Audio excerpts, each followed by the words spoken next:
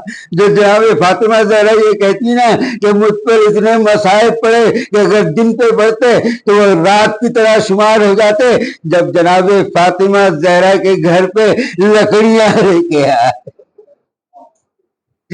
فاطمہ زہرا کے گھر پہ لکڑیاں لے کے آئے، ملعون نے دروازے پہ ہاتھ مارا، جناب فاطمہ زہرا پیچھے تھی، جناب فاطمہ زہرا نے کہا کہ تم جانتے نہیں ہو میں کون ہوں؟ میں نبی کی بیٹی۔ بولے علی ہیں؟ علی کو گھر سے باہر نکالو۔ اگر علی کو گھر سے باہر نہیں نکالا تو ہم تمہارے گھر میں آگ لگا دیں گے۔ بولے یہ جانتے ہو یہ گھر میں میرے ننھے نچے بچے حسن اور حسین ہیں، بولے اس گھر میں چاہے جو بھی ہو ہم اس گھر کو آگ لگا دیں گے۔ ابھی یہ بات چل ہی رہی تھی کہ ایک ملعون آگے بڑھا، ایک ملعون نے آگے بڑھ کر ایک لات جو ہے دروازے پر ایسی ماری کہ جناب فاطمہ زہرا دروازے اور در کے بیچ میں چپک کر رہ گئی۔ دوسرے ملعون نے لکڑیاں ڈال کر آگ لگا دی، دروازہ جلنے لگا۔ جب دروازہ جلنے لگا، دروازہ گرنے پر آیا تو ملعون نے دوسری لات ماری، اب جو لات ماری تو فاطمہ کے سینے پر دروازہ گرا۔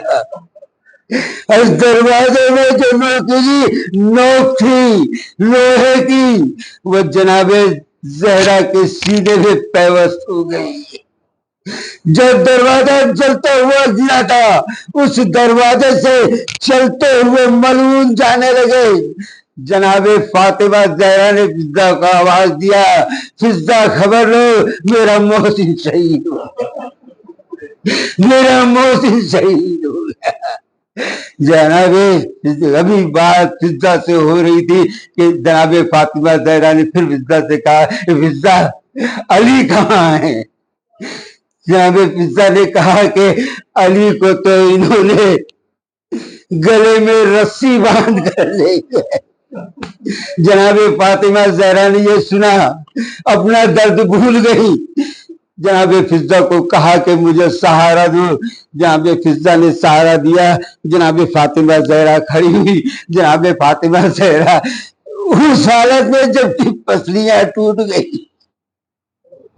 سینے پر کیل چھپ چکا، فاطمہ زہرا کو وہ تازیانہ مارے گئے کہ ان کا ہاتھ بھی اٹھنے کے لائق نہیں رہ گیا۔ اس حالت میں جناب فاطمہ زہرا پیچھے پیچھے علی کے جانے لگی۔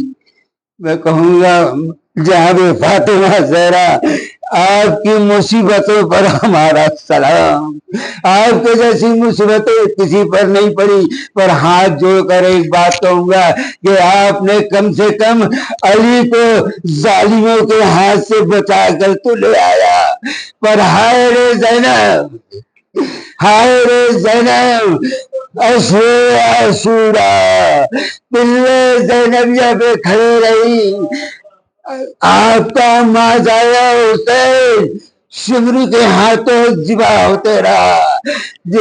جناب زینب چلاتی رہی پر حسین کو بچانے والا کوئی نہیں تھا، حسین کو بچانے والا کوئی نہیں تھا۔ آپ نے علی کو تو بچا لیا پر حسین نہیں بچ سکا۔ الا لعنت اللہ علی القوم الظالمین۔ سورہ فاتحہ۔